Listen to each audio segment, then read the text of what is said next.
Welcome back. Obviously, if your lighter works, you're not going to need to do this, but in this case, we're just going to go ahead and sacrifice a lighter and get to it.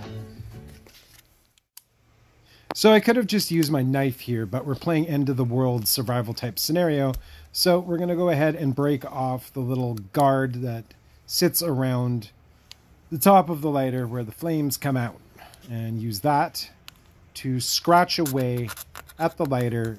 What you're looking for here is to create a pile of that little plastic kind of dust and plastic chips as a base for your little survival experiment.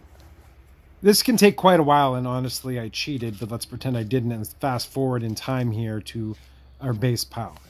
Now that you have your plastic pile, you want to roll the lighter's scraper in order to powder some of the flint, which is really just a miniature ferro rod made up of magnesium, cerium, and iron shavings. Be careful not to prematurely spark the flint while doing this.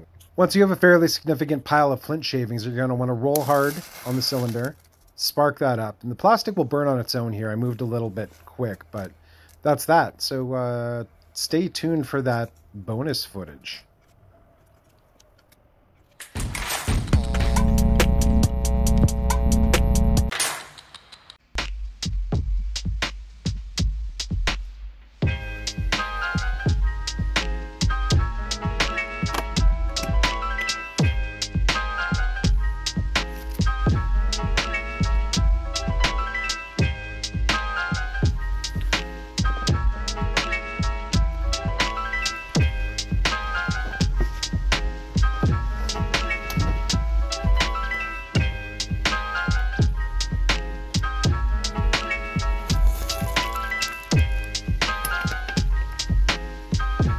Thanks for watching. Please don't forget to like and subscribe.